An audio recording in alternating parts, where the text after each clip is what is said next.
Welcome to RJVN channel. ಈ ದಿನ ನಾನು ಪ್ರಸನ್ನ ವರದರಾಜಸ್ವಾಮಿ ದೇವಾಲಯದ, ಅದು ಕುಪ್ಪಂ ಜಿಲ್ಲೆ ಚಿತ್ತೂರು ಡಿಸ್ಟ್ರಿಕ್ಟ್ನಲ್ಲಿದೆ, ಅಲ್ಲಿ ಗರುಡೋತ್ಸವದ ಒಂದು ವ್ಲಾಗನ್ನು ತೋರಿಸುತ್ತೇನೆ ಮತ್ತು ಈಗ ಅದರ ಇತಿಹಾಸವನ್ನು ಕೂಡ ನಾನು ಹೇಳ್ತೀನಿ. ಪ್ರಸನ್ನ ವರದರಾಜಸ್ವಾಮಿ ಲಕ್ಷ್ಮೀಪುರ ಇರೋದು ಕುಪ್ಪಂ ಜಿಲ್ಲೆಯಲ್ಲಿ.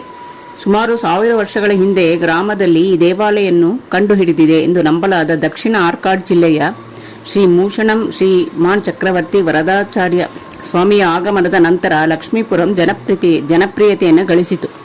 ಸ್ವಾಮಿಯು ಮೂಲತಃ ಶ್ರೀ ಲಕ್ಷ್ಮೀನಾರಾಯಣ ಸ್ವಾಮಿಯ ವಿಗ್ರಹವನ್ನು ದೇವಾಲಯದಲ್ಲಿ ಸ್ಥಾಪಿಸಿದನೆಂದು ನಂಬಲಾಗಿದೆ ಮತ್ತು ನಂತರ ಗ್ರಾಮವು ಲಕ್ಷ್ಮೀಪುರಂ ಎಂದು ಕರೆಯಲ್ಪಟ್ಟಿತು.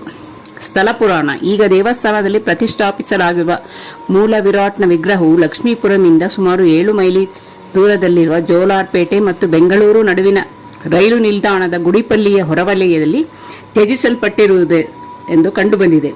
ಒಮ್ಮೆ ಗ್ರಾಮದ ಶ್ರೀಮಾನ್ ಲಕ್ಷ್ಮೀನಾರಾಯಣಾಚಾರ್ಯ ಸ್ವಾಮಿಗಳು ತಮ್ಮ ಕನಸಿನಲ್ಲಿ ದೇವರ ದರ್ಶನವನ್ನು ಹೊಂದಿದ್ದರು ಮತ್ತು ಅವರು ಹೊಳೆಯುವ ದಿನದಂದು ಗುಡಿಪಲ್ಲಿಗೆ ಭೇಟಿ ನೀಡಿದಾಗ ಅವರು ತಮ್ಮ ಕನಸಿನ ವಾಸ್ತವತೆಯನ್ನು ಪರಿಶೀಲಿಸಲು ಬಯಸಿದರು. ಅವರಿಗೆ ಆಶ್ಚರ್ಯವಾಗುವಂತೆ ಅವರು ತನ್ನ ಕನಸಿನಲ್ಲಿ ಕಂಡ ಅದೇ ವಿಗ್ರಹವನ್ನು ತ್ಯಜಿಸಿದ ಮಂಟಪದಲ್ಲಿ ಕಂಡುಕೊಂಡರು. ನಂತರ ಲಕ್ಷ್ಮೀಪುರಂ ಗ್ರಾಮಕ್ಕೆ ಮೂರ್ತಿಯನ್ನು ತಂದು ಆಗಮಶಾಸ್ತ್ರ ವಿಧಿವಿಧಾನದಂತೆ ಪ್ರತಿಷ್ಠಾಪಿಸಲಾಯಿತು. ಶ್ರೀ ಲಕ್ಷ್ಮೀನಾರಾಯಣ ಸ್ವಾಮಿಯ ಹಿಂದಿನ ವಿಗ್ರಹವು ಮುರಿದು ದೇವಾಲಯದ ಪುಷ್ಕರಣಿಯಲ್ಲಿ ಸಂಗ್ರಹವಾಗಿದೆ. ಹಾಗಾಗಿ ಇಲ್ಲಿ ಹೊಸ ಮೂರ್ತಿ ಪ್ರತಿಷ್ಠಾಪಿಸಲಾಗಿದೆ. ದೇವಸ್ಥಾನವನ್ನು ತಲುಪುವುದು ಹೇಗೆ ಅಂದರೆ, ಕುಪ್ಪಂ ರೈಲು ನಿಲ್ದಾಣದಿಂದ 3 ಕಿಲೋಮೀಟರ್ ದೂರದಲ್ಲಿದೆ. ಇದು ಈ ವರದರಾಜ ಸ್ವಾಮಿಯ ಒಂದು ಇತಿಹಾಸ. ಇವಾಗ ನೀವು ನೋಡ್ತಾ ಇರೋದು ವರದರಾಜ ಸ್ವಾಮಿ ದೇವರ ಗರುಡೋತ್ಸವ.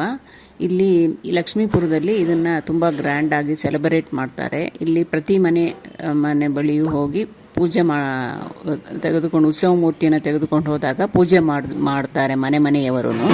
ಇದು ಕಾಂಚೀಪುರಮಲ್ಲಿ ಯಾವಾಗ ಉತ್ಸವಗಳು ನಡೆಯುತ್ತೋ ಅದೇ ರೀತಿ ಇಲ್ಲಿ ಲಕ್ಷ್ಮೀಪುರದಲ್ಲಿ ಕೂಡ ಅದೇ ಸಮಯದಲ್ಲಿ ಈ ಉತ್ಸವಗಳು ನಡೆಯುತ್ತದೆ. ಇದು ಗರುಡೋತ್ಸವ ಅನ್ನೋದು ವರ್ಷ ನಡೆಯುವ ಬ್ರಹ್ಮೋತ್ಸವದಲ್ಲಿ ಒಂದು